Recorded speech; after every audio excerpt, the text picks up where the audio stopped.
HSC 27 ব্যাচে যারা আছো তারা আজকের এই ভিডিওটা মিস করবে না, কারণ আজকের এই ভিডিওতে আমি দেখাবো যে কিভাবে ইংলিশ টেক্সট বুকটা পড়লে তোমরা হচ্ছে ঢাকা বিশ্ববিদ্যালয়ের প্রস্তুতিটাকে হচ্ছে গুছিয়ে নিতে পারবা। ঠিক আছে কিনা? এখানে লেখা আছে যেভাবে টেক্সট বুক পড়লে ডিউতে চান্স পাবে। ওকে, একদম ধরে ধরে শেখাবো। সো ভিডিওটা শেষ পর্যন্ত কষ্ট করে দেখবা, ঠিক আছে কিনা? এটা তোমার জীবনে অনেক বড় কাজে লাগবে। দেখো, আজকে টপিক হচ্ছে হোয়াটস আ ড্রিম, স্বপ্ন কি। এটা তোমাদের হচ্ছে ইউনিট 6 লেসন 1। এটা প্রতি বছরই কোনো না কোনো বোর্ডে এসেই থাকে, হয় প্যাসেজ হিসেবে আসবে, না হচ্ছে সামারি হিসেবে আসবে, না ফ্লোচার্ট হিসেবে আসবে, মানে আসবেই আসবে। খুব গুরুত্বপূর্ণ একটা প্যাসেজ। তো এই প্যাসেজটা হচ্ছে আমরা একটু পড়ার চেষ্টা করি। দেখো আমাদের এখানে কি রয়েছে, শুরু থেকে আমরা পড়ি। হ্যাঁ, এটা হচ্ছে ড্রিমস মানে স্বপ্ন। হ্যাভ ফ্যাসিনেটেড, দেখো এটা হচ্ছে হ্যাভ প্লাস ভার্বের 3 নম্বর ফর্ম। হ্যাভ হ্যাজ প্লাস ভার্বের 3 নম্বর ফর্ম মানে কি প্রেজেন্ট পারফেক্ট টেন্স, তাই না? এখন ফ্যাসিনেট এটা হচ্ছে আমাদের এখানে ভার্ব। ফ্যাসিনেট শব্দের অর্থ হচ্ছে মুগ্ধ করা। আমি বললাম যে হার সংস ফ্যাসিনেটেড মি আ লট, তার গান আমাকে অনেক মুগ্ধ করেছিল। ঠিক আছে কিনা? ভার্ব। ওকে, এখন এই যে ফ্যাসিনেট, এটার অ্যাডজেক্টিভ কি? এটার অ্যাডজেক্টিভ হচ্ছে তোমার ফ্যাসিনেটিং মানে হচ্ছে আকর্ষণীয়, হ্যাঁ, মুগ্ধকর। আমি বললাম that was A fascinating story, সেটা ছিল একটা মুগ্ধকর গল্প। ঠিক আছে, আকর্ষণীয় একটা গল্প। So it's an adjective. ঠিক আছে, ফ্যাসিনেটিং। আর এটা নাউন কি? এটা নাউন হচ্ছে তোমার ফ্যাসিনেশন, মানে এই যে কেটে দিলাম ফ্যাসিনেই, এই যে ইডি বাদ দিয়ে ION যুক্ত করো, ফ্যাসিনেশন এটা হচ্ছে তোমার আকর্ষণ। আমি বললাম যে I don't have any fascination for video games, আমার ভিডিও গেমসের প্রতি কোনো আকর্ষণ নাই, ভিডিও গেমসের প্রতি আমার কোনো আকর্ষণ নাই। ঠিক আছে কিনা? তাহলে ফ্যাসিনেট, ফ্যাসিনেটিং, ফ্যাসিনেশন এখানে ভার্ব হিসেবে ব্যবহৃত হচ্ছে। সো ড্রিমস হ্যাভ ফ্যাসিনেটেড, স্বপ্ন মুগ্ধ করেছে। কাদেরকে মুগ্ধ করেছে? ফিলোসোফার্স মানে দার্শনিকদের। দার্শনিক কারা? Philosophers are the ones who think about something very deeply, যারা হচ্ছে বিভিন্ন বিষয় নিয়ে গভীরভাবে চিন্তা ভাবনা করেন, গভীরভাবে গবেষণা করেন, তারা হচ্ছে ফিলোসোফার, দার্শনিক। তো বলছে যে এই স্বপ্ন জিনিসটা দার্শনিক, যারা গভীরভাবে কোনো বিষয় নিয়ে ভাবে, তাদেরকে মুগ্ধ করেছে। For thousands of years, thousands মানে হাজার হাজার, ইয়ার্স মানে বছর, হাজার হাজার বছর ধরে, আমরা বলতে পারি হাজার বছর ধরে দার্শনিকদেরকে স্বপ্ন মুগ্ধ করেছে। বিষয়টা ক্লিয়ার? ওকে, এরপর দেখো এ হচ্ছে বাট কিন্তু only recently, বাট কিন্তু only recently, only শব্দের অর্থ কি? শুধু। ওকে, শুধুমাত্র না, এটা কিন্তু একটা ভুল ওয়ার্ড, শুধু অথবা মাত্র। শুধু এটা অনলিটা সবসময় হচ্ছে এটা একটা অ্যাডভার্ব। ওকে, এটা সবসময় একটা অ্যাডভার্ব। আর রিসেন্টলি এটা হচ্ছে এখানে কি হিসেবে ব্যবহৃত হয়েছে? এটা হচ্ছে এখানে অ্যাডভার্ব হয়েছে। একটা জিনিস সবসময় খেয়াল করবা, হ্যাঁ, এটা কনফার্ম জিনিস। সেটা হচ্ছে দেখো যদি কখনো নাউনের সাথে এলওয়াই যুক্ত হয়, নাউনের সাথে এলওয়াই যুক্ত হয়, তাহলে সেটা নিশ্চিতভাবে অ্যাডজেক্টিভ, নিশ্চিত মানে কোনো সন্দেহ নাই। ঠিক আছে, আমি বললাম যেমন হচ্ছে ফাদার, FATS, ফাদার কি? নাউন, বাবা, এটার সাথে এলওয়াই যুক্ত করে দাও, হয়ে যাবে অ্যাডজেক্টিভ, পিতৃসুলভ। হ্যাঁ, তো ফ্রেন্ড মানে কি? ফ্রেন্ড মানে কি গাইস? FRIEND, ফ্রেন্ড মানে কি? বন্ধু। এটার সাথে এলওয়াই যুক্ত করে দাও, ফ্রেন্ডলি, হয়ে গেছে অ্যাডজেক্টিভ, বন্ধু সুলভ। হ্যাঁ, এখন আসো, এখন যদি অ্যাডজেক্টিভের সাথে এলওয়াই যুক্ত হয়, অ্যাডজেক্টিভের সাথে যদি কখনো এলওয়াই যুক্ত হয়, তাহলে সেটা নিশ্চিতভাবে অ্যাডভার্ব। সেটা কি? নিশ্চিতভাবে অ্যাডভার্ব। যেমন হচ্ছে ব্যাড থেকে কি? ব্যাডলি। ঠিক আছে কিনা? তারপর হচ্ছে তোমার কুইক থেকে কুইকলি। বিউটিফুল মানে কি? সুন্দর, একটা অ্যাডজেক্টিভ, তাই না? বিউটিফুলি মানে হচ্ছে সুন্দরভাবে, ইটস অ্যান অ্যাডভার্ব। ওকে, তাহলে অ্যাডজেক্টিভের সাথে যদি কখনো এলওয়াই যুক্ত হয়, তখন সেটা কিন্তু আমার হয়ে যাবে অ্যাডভার্ব হয়ে যাবে। তাহলে এই দুটো জিনিস মনে রাখবা। আর কোন শব্দের সাথে যদি ডাবল এলওয়াই দেখো, তাহলে সেটাও নিশ্চিতভাবে অ্যাডভার্ব। যেমন আমি বললাম নরমালি, কি বললাম? নরমালি, হ্যাঁ, স্বাভাবিকভাবে, জেনারেলি। এরপর হচ্ছে তোমার বিউটিফুলি, ঠিক আছে কিনা? আবার বললাম সিভিকলি, ক্রিটিক্যালি, হ্যাঁ, ক্রিটিক্যালি, এই যে এটা যেটা ক্রিটিক্যালি বলো তোমরা, খেয়ালি, তাই না? কোনো শব্দের শেষে, হ্যাঁ, কোনো শব্দের শেষে ডাবল এলওয়াই থাকলে শুধু এলওয়াই এর উচ্চারণটা হয়, হ্যাঁ, ক্রিটিক। আর মানে ALLY থাকলে, এই যে AL এর উচ্চারণটা হয় না, শুধু এল আর ওয়াই এর উচ্চারণটা হয়, বুঝছো? যেমন এটা কি উচ্চারণ? ক্রিটিক্যালি হওয়া উচিত, তাই না? কিন্তু এখানে উচ্চারণ হবে ক্রিটিক, আর AL এর উচ্চারণটা হবে না, হবে LOI এর উচ্চারণটা, ক্রিটিক্যালি, সিভিক্যালি না, সিভিক্যালি না, হ্যাঁ, সিভিক্যালি না, এটা সিভিক্যালি না ব্রো। এটা দেখো, এটা হচ্ছে AL এর উচ্চারণটা হবে না, শুধু LY এর উচ্চারণটা হবে, সিভিক্যালি, পলিটিক্যালি, পলিটিক্যালি বলে না, এটা পলিটিক্যালি। ওকে, তো যাই হোক ওইদিকে আমরা না যাই, প্রোনাউন্সিয়েশনের দিকে না যাই। এখন এখানে আমার রিসেন্টলি ওইভাবে হচ্ছে তোমার রিসেন্ট, এটা হচ্ছে সাম্প্রতিক, এটা হচ্ছে একটা অ্যাডজেক্টিভ, এটার সাথে লয় যুক্ত হচ্ছে অ্যাডভার্ব হয়ে গেছে। তো বলছে বাট শুধু সাম্প্রতিক, অনলি রিসেন্টলি, শুধু সাম্প্রতিক সময়ে have dreams been subjected to. আচ্ছা, বলছে কি হ্যাভ ড্রিমস, নরমালি কি হ্যাভ বিন আর ভার্বের 3 নং ফর্ম, তাই না? Have been, has been, had been plus ভার্বের 3 নং ফর্ম মানে হচ্ছে এটা প্যাসিভে আছে। কিসে আছে? প্যাসিভে আছে। দেখো এখন এখানে একটা প্রশ্ন থাকতে পারে তোমার মনে, তুমি এটা আগে হয়তো পড়েছো, কিন্তু এই প্রশ্নটি কখনো করেছো যে এখানে ড্রিমসটা হচ্ছে সাবজেক্ট, মানে বাক্যটা হওয়ার কথা ছিল এরকম, dreams have been subjected two, dreams have been subjected two, এরকম হওয়ার কথা ছিল না? সাবজেক্ট, ড্রিমস কি সাবজেক্টস, হ্যাঁ, তাহলে এখানে ড্রিম সাবজেক্ট, এরপরে হ্যাভ বিন সাবজেক্টেড টু, কিন্তু কিছু কি হয়েছে, সাবজেক্ট এটার আগে অক্সিলারি ভাবে হ্যাভ চলে এসেছে। কেন হয়েছে? কখনো করছো? আবার এই বাক্যে কিন্তু কোনো ইন্টারোগেটিভ মার্ক নাই, মানে এটা ইন্টারোগেটিভ সেন্টেন্স না যে অক্সিলারি ভার্বটা সাবজেক্টের আগে চলে যাবে, শুধু তো অক্সিলারি ভার্বের ইন্টারোগেটিভ সেন্টেন্স, এই তো হচ্ছে অক্সিলারি ভার্বটা সাবজেক্টের আগে চলে যায়, তাই না? তাহলে এটা কি হয়েছে? এটাকে ইংলিশ গ্রামারে বলে ইনভার্সন। কি বলে? ইনভার্সন বলে। এখন ইনভার্সন জিনিসটা তুমি আগে থেকে জানতে কিনা আমি জানি না, তবে এই জিনিসটা আজকে ক্লিয়ার করে দিবে আর কখনোই ভুল করবে না, এটা অ্যাডমিশনের জন্য গুরুত্বপূর্ণ একটা টপিক। দেখো এটা হচ্ছে রিটেন সহ বিভিন্ন পেপার পত্রিকা লেখায় তুমি প্রবন্ধে পাবা, এই স্ট্রাকচার তুমি পাবা, অনেকেই ধরতে পারে না। দেখো ইনভার্সন, এটা নাউন, তাহলে এটার ভার্ব কি? এটার ভার্ব হচ্ছে ইনভার্স। কি? ইনভার্স। ইনভার্স শব্দের অর্থ হচ্ছে উল্টে দেওয়া। কি দেওয়া? উল্টে দেওয়া। এটা নাউন হচ্ছে ইনভার্সন, উল্টো বিপরীত। আচ্ছা, কি উল্টে দেওয়া, কি বিপরীত করে দেওয়া? দেখো ইনভার্সন মানে হচ্ছে বাক্যের স্বাভাবিক স্ট্রাকচারটাকে উল্টো করে দেওয়া, ঠিক আছে না? বাক্যের একটা বাক্যের নরমাল গঠন প্রণালী কি, স্বাভাবিক স্ট্রাকচার কি বলতো? বাক্যের প্রথমে সাবজেক্ট বসবে, এরপরে ভার্ব বসবে, এরপর হচ্ছে অবজেক্ট বসবে, রাইট? এরকমটা কিনা? এখন মানে বিষয়টা হচ্ছে সাবজেক্ট অক্সিলারি ভার্ব থাকলে সেটাও হচ্ছে এখানে বসে যাবে, সাবজেক্ট প্লাস অক্সিলারি ভার্ব, এরপরে ভার্ব, মেইন ভার্ব, এরপরে অবজেক্ট। এখন ইনভার্সন কি? ইনভার্সন হচ্ছে এই স্বাভাবিক স্ট্রাকচারটাকে উল্টো করে দেয়, অর্থাৎ সাবজেক্টের আগে অক্সিলারি ভার্বটাকে এনে দেয়। নরমালি সাবজেক্টের পরে অক্সিলারি ভার্বটা বসে, কিন্তু ইনভার্সন হলে যেটা হয় যে তোমার অক্সিলারি ভার্বটাকে সাবজেক্টের আগে আনা হয়, ঠিক আছে? এই জন্য এটাকে ইনভার্সন বলে, মানে উল্টো করে দেওয়া, বাকি স্বাভাবিক গঠন প্রণালী উল্টো করে দেওয়া। এখন বিষয়টা দেখো, এখন উদাহরণ না দিলে বুঝতে পারো এখন ইনভার্সন কোন কোন ক্ষেত্রে করতে হবে। সব ক্ষেত্রে তো ইনভার্সন চাইলাম আর করে দিলাম, বিষয়টা কি এরকম না? এরকম করলে কিন্তু হবে না। দেখো বাক্যের শুরুতে যদি তুমি অনলি আনো বা নট অনলি আনো, একদম বাক্যের শুরুতে যদি নট অনলি বা অনলি আনো বা কোথাও দেখো, তাহলে সেখানে কি হবে? ইনভার্সন হবে। কি হবে? ইনভার্সন হয়। যেমন এখানে দেখো অনলি বাক্যের শুরুতে এসে, নট অনলি বাক্যের শুরুতে এসেছে। এখন এখানে একটা জিনিস খেয়াল করো, only by working together, হ্যাঁ, একত্রে কাজ করে can we solve this problem, আমরা এই সমস্যার সমাধান করতে পারি, রাইট? কিন্তু বাক্যটা হওয়ার কথা ছিল কি? can তো অক্সিলারি ভার্ব, মডাল ভার্ব, তাহলে মূলত বাক্য হওয়ার কথা ছিল এরকম যে only by working together we can, এরকম হওয়ার কথা ছিল, রাইট? ইনভার্সন হয়েছে, এই যে বাক্যের শুরুতে অনলি এসেছে, অক্সিলারি ভার্বটা সাবজেক্টের আগে চলে এসেছে। তাহলে হবে যে শুধু একত্রে কাজ করেই আমরা এই সমস্যার সমাধান করতে পারি, ঠিক আছে? ইনভার্সন কেন ব্যবহৃত হয় শেষে বলবো। এখন দেখো ইনভার্সন কেন করা হয়, না করলেও তো হইতো, সেটা আমি শেষে বলবো। দেখো এখানে বলছে not only did I go there, মূলত বাক্যটা হওয়ার কথা ছিল নট অনলি হ্যাঁ I went there, not only I went there, এরকম হওয়ার কথা ছিল না?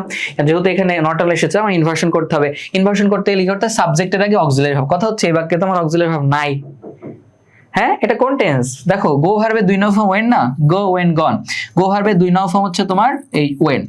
এখন আমি বলেছি বলতে তোমার আগে হয়তো আমার ক্লাস করো নাই, যারা করেছো, প্রেজেন্ট ইনডিফিনিট টেন্সের অক্সিলারি ভার্ব হচ্ছে ডু ডাজ, আর পাস্ট ইনডিফিনিট টেন্সের অক্সিলারি ভার্ব হচ্ছে ডিড। বাকিগুলোর অক্সিলারি ভার্ব দেখা যায়, শুধু এই দুইটা দেখা যায় না, এটা গোপন থাকে, ঠিক আছে কিনা? তাহলে আমার এটা পাস্ট ইনডিফিনিট টেন্স, যেহেতু এটা ওয়েন্ট ভার্বের 2 নং ফর্ম পাস্ট ইনডিফিনিট টেন্স, তাহলে এটার অক্সিলারি ভার্ব কি? এটা অক্সিলারি হচ্ছে ডিড। তাহলে আমার এখানে কি করতে হবে? যদি আমি ইনভার্সন করি তাহলে আমার এখানে করতে হবে নট অনলি, হ্যাঁ, ডিড আনতে হবে আমার এখানে সাবজেক্টের আগে। এবার subject not only did I go, went হয়ে গেল গো। কেন হয়ে গেল? কারণ দেখো ডিড হচ্ছে ভার্বের 2 নং ফর্ম, ডু ডিড ডান। একটা বাক্যে দুইটা ভার্বের 2 নং ফর্ম বসতে পারে না, যেহেতু আমি এখানে ডিড করেছি তাহলে আমার এখানে ভার্ব 1 নং ফর্ম গো করে ফেলতে হবে। Okay, not only did I go there, clear? এবার দেখো আর কি, never, little, scarcely, hardly, rarely, seldom, no sooner, had. হ্যাঁ, এগুলো সব হচ্ছে নেগেটিভ অ্যাডভার্ব। এগুলো নাম কি? Negative adverb. এগুলো যদি বাক্যের শুরুতে আসে তাহলে সেখানে ইনভার্সন হয়। এখন এখানে বিশেষ কিছু নেগেটিভ অ্যাডভার্ব আছে যেগুলোর অর্থ সেম, যেমন স্কার্সলি, হার্ডলি, রিয়ারলি, সেলডম। এখানে একটা বাদ আছে, সেটা হচ্ছে বেয়ারলি। বেয়ারলিটা বাদ দিয়েছে। দেখো barely, scarcely, hardly, barely, rarely, seldom, এই কটার একটা নির্দিষ্ট অর্থ আছে। এগুলোর অর্থ হচ্ছে কোনো কিছু করি না বললেই চলে, এরকম অর্থ দেয়। আমি বললাম যে আমি পড়াশোনা করি না বললেই চলে, I hardly read, I hardly study. আমি পড়াশোনা করি না বললেই চলে। আমি কফি খাই না বললেই চলে, I hardly have any coffee. আমি কফি খাই না বললেই চলে, ঠিক আছে কিনা? I hardly read any novel. আমি উপন্যাস পড়ি না বললেই চলে। এখন হার্ডলি ব্যবহার করতেছি বারবার, তুমি এখানে বিয়ারলি, সেলডম, স্কার্সলি সব ইউজ করতে পারো, কোনো সমস্যা নেই।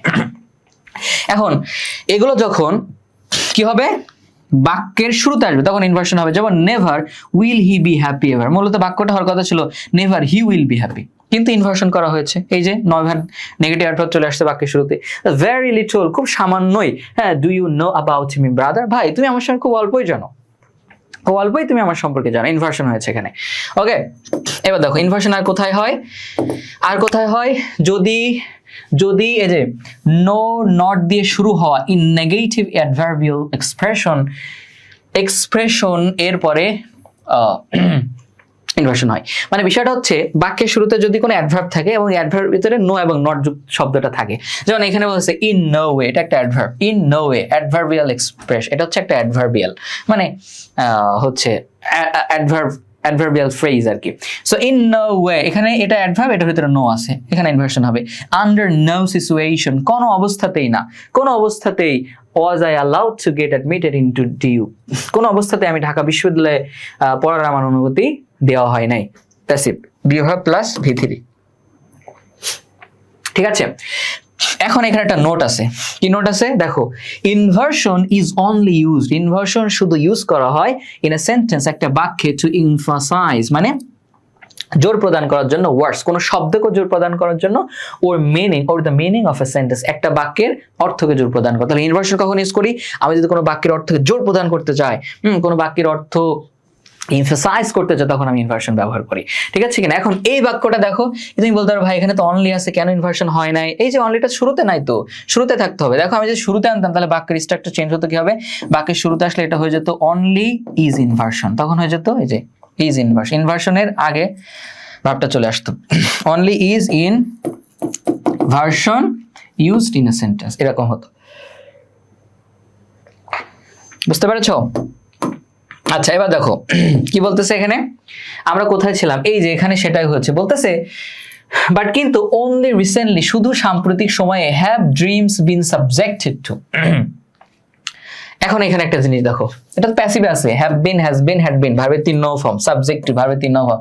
সাবজেক্ট এটা একটা নাউন, এটার অর্থ হচ্ছে বিষয়। আবার সাবজেক্টটা ভার্বও হতে পারে, তখন অর্থ হবে বিষয়ভুক্ত করা। হ্যাঁ, সাবজেক্ট বিষয়, বিষয়ভুক্ত করা, যখন ভার্ব হিসেবে ব্যবহৃত হবে। তাহলে এখানে প্যাসিভ যেহেতু হয়েছে, তার অর্থটা কেমন হবে? শুধু সাম্প্রতিক সময়ে স্বপ্নকে বিষয়ভুক্ত করা হয়েছে, স্বপ্নকে বিষয়ভুক্ত করা হয়েছে। কিসের বিষয়ভুক্ত করা হয়েছে? Two এমফেরিক্যাল research. এমফেরিক্যাল মানে হচ্ছে প্র্যাকটিক্যাল, ঠিক আছে না? প্র্যাকটিক্যাল মানে প্রায়োগিক, প্র্যাকটিক্যাল ধরতে পারো। প্রায়োগিকটার থেকে আমাদের প্র্যাকটিক্যাল ইংলিশ শব্দটাই বেশি মনে হয় যে প্রিয় একটা ওয়ার্ড বা খুব কাছাকাছি একটা ওয়ার্ড। সো খুবই প্রায়োগিক একটা, মানে প্রায়োগিক গবেষণার অন্তর্ভুক্ত করা হয়েছে, বিষয়ভুক্ত করা হচ্ছে। অ্যান্ড কিসের অন্তর্ভুক্ত করা হচ্ছে? বিষয়ভুক্ত করা সায়েন্টিফিক মানে বৈজ্ঞানিক, স্টাডি মানে অনুসন্ধান। এখানে স্টাডি কিন্তু নাউন, কারণ তোমরা জানো যে এই যে এটা হচ্ছে কিভাবে বোঝায়।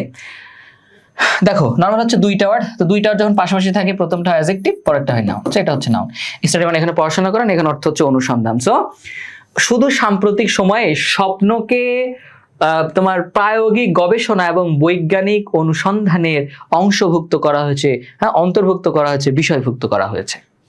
এখন একবার আমরা অর্থটা বলি যে স্বপ্ন বছরের পরে বছর ধরে দার্শনিকদেরকে মুগ্ধ করেছে, কিন্তু শুধু সাম্প্রতিক সময়েই স্বপ্নকে, হ্যাঁ, প্রায়োগিক বা প্র্যাকটিক্যাল গবেষণা এবং বৈজ্ঞানিক অনুসন্ধানের বিষয়ভুক্ত করা হয়েছে। অর্থাৎ স্বপ্নকে নিয়ে দার্শনিকরা অনেক আগে থেকে মুগ্ধ ছিল, কিন্তু এটা নিয়ে তারা কখনো গবেষণা করে নাই, বিজ্ঞানীরা এটা নিয়ে কখনো ভাবে নাই। তো তারা ভাবলো যে আমরা তো অনেক বিষয় নিয়ে হচ্ছে গবেষণা করলাম, অনুসন্ধান করলাম, তো স্বপ্ন জিনিসটা কি আসলে, স্বপ্ন কেন দেখে, এর কাজ কি, এর ফাংশন কি, হ্যাঁ এই বিষয়ে আমরা একটু গবেষণা করি, ঠিক আছে না। তো সাম্প্রতিক সময়ে গবেষণাটা অনুসন্ধানটা শুরু হয়েছে, এখানে সেই জিনিসটা বলছে, যেটার বিস্তারিত তুমি আমার সামনে বুঝতে পারবা। একদম হচ্ছে শেষের দিকে আছে আর কি। এখন এখানে কি বলতেছে, বলছে chances are that, এটা একটা ফ্রেজ, এটার অর্থ হচ্ছে এমন হতে পারে যে, chances are that এমন হতে পারে যে you've often found yourself। দেখো you've often এটা হচ্ছে present perfect tense, you have often মানে প্রায়, হ্যাঁ adverb, often you have often প্রায়। আচ্ছা তুমি এখানে বলতে পারো প্রত্যেকটা ওয়ার্ড অ্যাডজেক্টিভ অ্যাডভার্ব এগুলো বলে দিচ্ছেন না কেন, একটা জিনিস তুমি মানে ভালোভাবে নাও, সেটা হচ্ছে যে ভালোভাবে বুঝো, সেটা হচ্ছে যদি ঢাকা ইউনিভার্সিটিতে প্রশ্ন আসে ইংলিশ ফার্স্ট পেপার বইয়ের লাইন তুলে দিয়ে বলবে না এটা কোন ধরনের পার্টসাপিস, তোমাকে অন্য সহজ একটা বাক্য দিবে, ছোট একটা বাক্য দিবে, দিয়ে বলবে এটা কোন ধরনের পার্টসাপিস, ঠিক আছে না। আবার কয়েকটা বাক্য দিয়ে বলবে কোন বাক্যে সঠিক অ্যাডভার্ব ব্যবহৃত হয়েছে, এইসব বাক্য দিবে না। এগুলো জেনে তোমার লাভ নেই, তুমি হচ্ছে প্রত্যেকটা ওয়ার্ডের যে ওয়ার্ডগুলো রয়েছে এখানে এটার হচ্ছে তুমি কোনটা নাউন, কোনটা অ্যাডজেক্টিভ, কোনটা অ্যাডভার্ব, এটা জেনে নিতে পারো, এটা খুব কাজে লাগবে। এবং এগুলো দ্বারা বাক্যে কিভাবে ব্যবহৃত হয় সেটাও তুমি জেনে নিতে পারো, ঠিক আছে না। এগুলো তোমার অ্যাডমিশনে কাজে লাগবে। হ্যাঁ এখন কথা হচ্ছে ওই যে জিনিসটা আসবে অ্যাডমিশন, ওইটার কি হবে, হ্যাঁ ওইটা হচ্ছে যারা আমার পেইড ব্যাচে আছো বা পেইড ব্যাচে ভর্তি হবা, তাদেরকে হচ্ছে আমি অ্যাডভার্ব অ্যাডজেক্টিভ মানে পার্টসাপিসের উপর ক্লাস নেব, এই ক্লাস করলে ইজিলি ওই অ্যান্সারগুলো ওই কোয়েশ্চেনগুলো তুমি পারবা, ঠিক আছে। এই জন্য প্রত্যেকটা ধরে ধরে সময় নষ্ট করার দরকার, কারণ আসে না, দরকার নেই, ঠিক আছে কিনা। যা আসবে তা পড়াই দিব, পেরে যাওয়া শেষ। এত মানে স্মার্ট হইতে, you have to be smart if you wanna get chance in Dhaka university. Dhaka university পড়তে গেলে you have to be smart পড়তে হবে, গাধার মধ্যে সবকিছু পড়লে হবে না, ঠিক আছে কিনা। তো কি পড়তে হবে কি পড়তে হবে না সব আমি বুঝাই দিব, সমস্যা নেই। দেখো এমন হতে পারে যে তুমি ইউ হ্যাভ ফাউন্ড ইউরসেলফ, তুমি নিজেকে খুঁজে পেয়েছো, puzzling over, দেখো puzzle over is a phrasal verb, puzzle over শব্দের অর্থ হচ্ছে to think about something very deeply, কোনো বিষয় নিয়ে গভীরভাবে চিন্তা ভাবনা করা।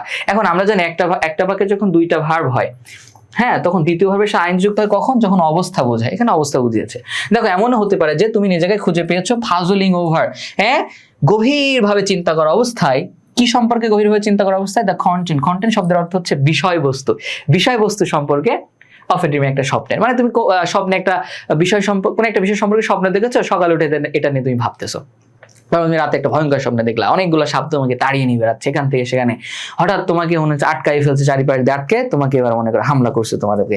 সকালে তুমি এই স্বপ্ন দেখে ঘুম থেকে উঠে ভাবতেছো হ্যাঁ আমি কেন স্বপ্ন দেখলাম, সাপের স্বপ্ন দেখা তো খারাপ, তাহলে আমার সাথে খারাপ কিছু ঘটতে যাচ্ছে, মানে এইরকম। মানে আমরা যখন স্বপ্ন দেখি সকালে উঠে নিয়ে আমরা মানে গভীরভাবে চিন্তা করার অবস্থায় নিজেদেরকে খুঁজে পাই, ঠিক আছে কিনা, এটা বলতেছে। ওর অথবা পারহ্যাপস সম্ভবত ইউভ অন্ডার্ড তুমি অবাক হয়েছো, ওয়াই কেন, ইউ তুমি ড্রিম, হ্যাঁ ড্রিম স্বপ্ন দেখে, at all একটা ফ্রেজ, at all শব্দের অর্থ হচ্ছে মোটেও, আদৌ, তুমি আদৌ বা মোটেও স্বপ্নই বা কেন দেখো সেটা নিয়ে হয়তো তুমি অবাক হয়েছে। সো অন্ডার এটা হচ্ছে এখানে অবাক হওয়া। আবার অন্ডার এটা নাউন হতে পারে, অন্ডার তখন অর্থ হবে অবাক। এটা অ্যাডজেক্টিভ কি, এটা অ্যাডজেক্টিভ হচ্ছে অন্ডারাস, হ্যাঁ অন্ডারাস বিস্ময়কর, চমৎকার, ঠিক আছে না। সো অন্ডারাস বিষয়টা ক্লিয়ার। তাহলে এটা একবার অর্থ করি আমরা, যে এমনও হতে পারে যে তুমি একটা স্বপ্নের বিষয় সম্পর্কে গভীরভাবে চিন্তা করা অবস্থায় নিজেকে খুঁজে পেয়েছো, অথবা সম্ভবত তুমি আদৌ স্বপ্নই বা কেন দেখো, হ্যাঁ স্বপ্নই বা কেন দেখো সে ব্যাপারে অবাক হয়েছো, সে ব্যাপারে তুমি অবাক হয়েছো। আচ্ছা এই হচ্ছে আমাদের প্রথম অংশটুকু গেল, কেউ বুঝতে না পারলে জানাবা, ওকে।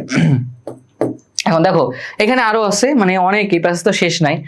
তো বিষয়টা হচ্ছে তুমি যখন ইংলিশ ফার্স্ট পেপারটা পড়বা তখন তোমাকে এরকম ভেঙে ভেঙে পড়তে হবে, হ্যাঁ প্রত্যেকটা লাইন আমি তোমাদের যে ভিডিওতে দেখাইছি না, যে একাডেমিকের পাশাপাশি অ্যাডমিশনের প্রিপারেশন কে দেবে না, ভিডিও দেখবা, ঠিক আছে কিনা। ইংলিশ ফার্স্ট পেপারের ভিতর থেকে ইংলিশ মানে ঢাকা বিশ্ববিদ্যালয়ের অ্যাডমিশনের রিটেন যে অংশটা পুরোটাই ইংলিশ ফার্স্ট পেপার ফোকাসড, বুঝছো। তুমি যদি ইংলিশ ফার্স্ট পেপার ভালো করে না পড়ো, প্রত্যেকটা ওয়ার্ড গ্রামার ভেঙে ভেঙে না পড়ো, হ্যাঁ প্রত্যেকটা লাইনের অর্থ ভালো করে না বুঝো, তাহলে তুমি দেখা যাবে রিটেনের ওই যে 5টা যে শব্দ দেয় ইংলিশ ফার্স্ট পেপার, ওইটা তুমি সেন্টেন্স মেক করতে পারবে না, এক্সপ্লেনেশন পারবে না, প্যারাগ্রাফ পারবে না, ঠিক আছে কিনা। উইদাউট ক্লু দিলে সেটা পারবে না। অ্যাডমিশনে যদি উইদাউট ক্লু দেয় সেটা কিন্তু তোমার বাইরে থেকে দেয় না, হ্যাঁ নন টেকচুয়াল না, এটা হচ্ছে তোমার ইংলিশ ফার্স্ট পেপার বই থেকে দেয়, ঠিক আছে কিনা। সো এই জিনিসগুলো তুমি যদি পারতে চাও, তুমি যদি একাডেমিকের সাথে এভাবে অ্যাডমিশনকে কানেক্ট করে পড়তে চাও, তাহলে তোমরা কিন্তু আমার অ্যাডমিশন কোর্সে ভর্তি হয়ে যেতে পারো, বুঝছো? আমার অ্যাডমিশন কোর্সে ভর্তি হয়ে যেত, আমি কিন্তু এভাবেই পড়াই। অ্যাডমিশন কোর্সে ভর্তি হলে 3টা শিট পাবে, একটা হচ্ছে সিনেমা মেনটেনিং, একটা হচ্ছে তোমার একাডেমিক প্র্যাকটিস শিট, আর একটা হচ্ছে অ্যাডমিশন শিট, ঠিক আছে কিনা, লেকচার শিট। তো এইটা তুমি যদি কাভার করতে পারো, ওইভাবে পড়তে পারো, ইনশাল্লাহ তোমার মানে বিষয়টা হচ্ছে তোমার 27 ব্যাচ, হাতে 1 বছর সময় আছে। তোমরা ইংলিশ ফার্স্ট পেপার বই থেকে সব থেকে বেশি অবহেলা করো, কিন্তু এটা অবহেলা করা যাবে না, ঠিক আছে? এটাকে সব থেকে বেশি গুরুত্ব দিতে হবে। যদি গুরুত্ব না দাও, বারবার এই কথাটা বলতেছি, তুমি অ্যাডমিশনের টাইমিংয়ে হতাশ হয়ে যাবে, 2 থেকে 3 মাস কিচ্ছু শেষ করতে পারবে না। আর এখন মিলন সাহেব আসছে, এত সময় হয়তো পাবা না, ঠিক আছে কিনা? তো এখন থেকে কানেক্ট করে পড়ে ফেলতে হবে। হ্যাঁ, তো আমার কোর্সে ভর্তি হলে আমি এভাবে কানেক্ট করে পড়াবো, আমি তোমাদের এভাবে কানেক্ট করে পড়াবো। এই কোর্সে ভর্তি হলে ফ্রি হ্যান্ড রাইটিং এর যে প্রিমিয়াম রেকর্ডেড ক্লাসটা, এটা তুমি ফুল কোর্সটা একদম ফ্রিতে পেয়ে যাবা। আচ্ছা, এরপর এখানে 45টা লাইভ ক্লাস, 45টা live class, first paper, second paper, এটা দেওয়া আছে যা সংখ্যা, এর বেশি লাইভ ক্লাস হবে, ঠিক আছে? যত ক্লাস লাগে, যা লাগে সবকিছু তোমাদেরকে দেওয়া হবে, ঠিক আছে কিনা? এই হচ্ছে কথা। এখন এখানে লেখা আছে একাডেমিক অ্যাডমিশন, ওই যে বললাম একাডেমিকের সাথে অ্যাডমিশনটা কানেক্ট করে পড়ানো হবে। হ্যাঁ, তো কোর্স ফি হচ্ছে মাত্র 1100 টাকা, মাত্র 1100 টাকা। আর আমি ইনস্ট্রাক্টর হিসেবে খালিদ সাইফুল্লাহ ভাইয়া থাকছি, ঢাকা বিশ্ববিদ্যালয়ে পড়াশোনা করছি। আর ভর্তি হওয়ার জন্য হোয়াটসঅ্যাপ নাম্বারে নক দিতে পারো, পেজে নক দিতে পারো, ঠিক আছে কিনা? সো তোমরা যা চাও এই কোর্সে সবই থাকবে। এই কোর্সে ভর্তি হলে তোমাদের 27 ব্যাচ, সামনে পরীক্ষা, প্রিমিয়াম আর্কাইভ ক্লাস পেয়ে যাবা। এই ক্লাস দেখে তুমি প্রস্তুতি একদম কমপ্লিট করে ফেলতে পারো। জুলাই থেকে যখন আমাদের কোর্সের ক্লাস শুরু হবে, নতুন ব্যাচ কিন্তু, তখন হচ্ছে তুমি আবার তোমার একটা রিভিশন হয়ে যাবে, ঠিক আছে কিনা? এবার দেখো, এবার তুমি চাইলে শুধু ইংলিশ কোর্সে ভর্তি হতে পারো, আবার আমাদের পুরো ইভিআই কোর্সে ভর্তি হয়ে যেতে পারো। সবাই দেখো এখানে ঢাবির টিচার, ফরাদ ভাইয়া, তারেক ভাইয়া, হ্যাঁ সবাই মেধাবী, হয়তো আমি এত মেধাবী না। আচ্ছা, এখন দেখো আমাদের কোর্স ফি কত? আমাদের কোর্স ফি হচ্ছে 1699 টাকা। মানে ইবিআই তে ভর্তি হলে মাত্র 1699 টাকা তুমি পেয়ে যাচ্ছ, আর ইংলিশে ভর্তি হলে 1100 টাকা। এখন সবাই খুব ভালো করে পড়াবে। বাংলা যে ভাইয়া আছে তোমাদের, বাংলা ভাইয়া, সেও মনে করো তোমাদের একাডেমির সাথে অ্যাডমিশনটাকে কানেক্ট করে পড়াবে। তো তোমরা চাইলে আর কি আমাদের এরকম অ্যাডমিশন কোর্সে ভর্তি হয়ে যেতে পারো। আশা করি খুব ভালো একটা ডিসিশন হবে তোমার লাইফের এই কোর্সে। আমি শুধুমাত্র ওই সমস্ত স্টুডেন্টদেরকে চাচ্ছি, আগেও বলেছি, যারা অ্যাডমিশনের সাথে একাডেমিককে কানেক্ট করতে চায়, ঠিক আছে না, একাডেমিকে প্লাস পেতে চায়, আবার হচ্ছে অ্যাডমিশনটাকেও তারা 60% 70% গুছায় রাখতে চায়, ঠিক আছে না? যারা এরকম আছো তারাই শুধুমাত্র এই কোর্সে ভর্তি হবা, ঠিক আছে কিনা? তো এই হচ্ছে কথা। এখন আমরা এখানে কি জানি পড়তেছিলাম, এখানে আবার চলে যাই। দেখো এখানে বলতেছে যে প্রথমে চলো স্টার্ট, শুরু করি বাই অ্যানসারিং, মানে উত্তর দিয়ে। অ্যানসার শব্দের অর্থ কি? উত্তর দেওয়া। আচ্ছা, এখন বাই প্রিপজিশন, তোমরা জানো প্রিপজিশনের পরে ভার্বের সাথে আইনজি যুক্ত হয়। তো লেটস চলো স্টার্ট, শুরু করি বাই অ্যানসারিং, উত্তর দিয়ে আ বেসিক, একটা মৌলিক কোয়েশ্চেন, মানে প্রশ্ন। চলো একটা মৌলিক প্রশ্নের উত্তর দিয়ে আমরা শুরু করি। বলছে হোয়াটস আ ড্রিম, স্বপ্ন কি? কি বলতেছে? স্বপ্ন কি? তো এটার উত্তর দিয়ে চলো আমরা শুরু করি। মানে পুরো প্যাসেজটা কিন্তু শুরু হয় না, এটা হচ্ছে ইন্ট্রোডাকশন চলতেছে। এখানে বলছে ড্রিম, একটা স্বপ্ন, ক্যান ইনক্লুড, অন্তর্ভুক্ত করতে পারে, একটা স্বপ্ন অন্তর্ভুক্ত করতে পারে। একটা স্বপ্নের ভিতরে কি থাকতে পারে সেটা বলতেছে কি, এনি, যে কোনো, অফ দা ইমেজেস, ইমেজ মানে কি? চিত্র, মানে স্বপ্ন যে কোনো চিত্র অন্তর্ভুক্ত করতে পারে। আবার কি থটস, চিন্তা অন্তর্ভুক্ত করতে পারে। এন্ড ইমোশনস, আবেগ অন্তর্ভুক্ত করতে পারে। দ্যাট আর, দ্যাট কি রিলেটিভ প্রোনাউন, তাহলে দ্যাট দ্বারা কাকে বোঝানো হচ্ছে? রিলেটিভ প্রোনাউন দ্বারা তার আগের নাউনকে বোঝায়। দ্যাট আর, যেগুলো, যেগুলো বলতে যে চিত্র, যে চিন্তা, যে আবেগ, হ্যাঁ। আর এক্সপেরিয়েন্সড, এই দেখো বি ভার্ব প্লাস V3 মানে প্যাসিভে আছে। এক্সপেরিয়েন্স শব্দের অর্থ হচ্ছে অভিজ্ঞতা লাভ করা, এক্সপেরিয়েন্স শব্দের অর্থ হচ্ছে অনুভব করা, ঠিক আছে কিনা? তো যে আবেগ, যে চিন্তা, যে হচ্ছে তোমার চিত্র, আর এক্সপেরিয়েন্সড, মানে অনুভব করা হয় ডিউরিং স্লিপ, ঘুমের সময়। ডিউরিং এটা হচ্ছে একটা প্রিপজিশন, সবসময় প্রিপজিশন, হ্যাঁ। ডিউরিং, ইনক্লুডিং, তারপর হচ্ছে কনসার্নিং, রিগার্ডিং, প্রিপজিশন। দেখো আমরা সামনে পড়বো। তো বলছে ঘুমের সময়, আমরা অর্থটা করি তারপরে আমরা একটু ব্যাখ্যা করব। বলছে একটা স্বপ্ন ঘুমের সময়ে অনুভব করা যে কোনো ধরনের চিত্র, চিন্তা এবং আবেগকে অন্তর্ভুক্ত করতে পারে। আর তার স্বপ্ন হতে পারে যে কোনো ধরনের চিত্র। তুমি ঘুমের ভেতরে দেখতেছো সেন্ট মার্টিন ঘুরতে চলে গেছো, ঠিক আছে কিনা? তোমার পছন্দের মানুষের সাথে তোমার বিয়ে হয়ে গেছে, ঠিক আছে কিনা? এটা বিভিন্ন চিত্র, হ্যাঁ। আবার বন্ধুর সাথে মারামারি বাধাই দিছো। তো এই যে কোনো ধরনের চিত্র হচ্ছে স্বপ্ন। আবার মনে করো থটস মানে চিন্তা, যে কোনো ধরনের চিন্তা। তুমি সারাদিন চিন্তা করতেছো, ভাবতেছো যে পড়াশোনার যে অবস্থা, আমি তো ঢাকা বিশ্ববিদ্যালয়ে পড়তে চাই, আমার কি হবে, হ্যাঁ, কিভাবে চান্স পাবো, মানে এটা নিয়ে সারাদিন চিন্তা করছো ধর। বা দিনের একটা ম্যাক্সিমাম অংশ, মেজরিটি পার্টি হচ্ছে তুমি এটা নিয়ে চিন্তা করেছো। তো তুমি যখন ঘুমাতে গেছো তখন তুমি এটা নিয়ে স্বপ্ন দেখতেছো, যে তুমি মনে করো যে ঢাকা বিশ্ববিদ্যালয়ে পরীক্ষা দিতে বসেছো, তোমার প্রশ্ন দিয়েছে, তুমি খুব ভয় করতেছে, হ্যাঁ, খুব ভালো। তারপরে তুমি একটা পরীক্ষা দিয়েছো, দেওয়ার পরে দেখা গেলো যে এক সময় রেজাল্টের দিন এসেছে এবং তুমি দেখলে ঢাকা বিশ্ববিদ্যালয়ে চান্স পেয়ে গেছো, বিশাল একটা ব্যাপার, মানে হাসির ঠেলায় তোমার ঘুম ভেঙে গেছে, ঠিক আছে কিনা? তো এইটা আর কি, মানে যে কোনো ধরনের চিন্তা, তুমি যেটা নিয়ে চিন্তা করো এটাও একটা স্বপ্ন হইতে পারে, ঘুমের সময় হওয়া লাগবে কিন্তু। আবার হচ্ছে ইমোশন, যে কোনো আবেগ হইতে পারে। মনে করো তোমার আবেগ, তোমার ইচ্ছা যে তুমি একদম ঢাকা বিশ্ববিদ্যালয়ে চান্স পেয়ে তোমার বাবার সামনে গর্বের সাথে বলবা যে বাবা আমি ঢাকা বিশ্ববিদ্যালয়ের স্টুডেন্ট হয়ে গেছি, মানে একটা আবেগ, তুমি এটা ভাবো সবসময়, মনের ভিতরে তোমার লালিত স্বপ্ন, ঠিক আছে কিনা? তো তুমি যখন ঘুমাচ্ছ তখন তুমি দেখতেছো এই বিষয়গুলো, ঠিক আছে? তো ঘুমের সময় তুমি যখন এটা দেখতেছো এটা হয়ে গেছে স্বপ্ন, বুঝতে পারছো কিনা? এটাই তো।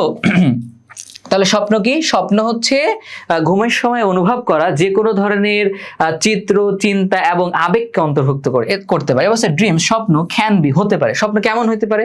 হ্যাঁ, স্বপ্নের ধরন কেমন?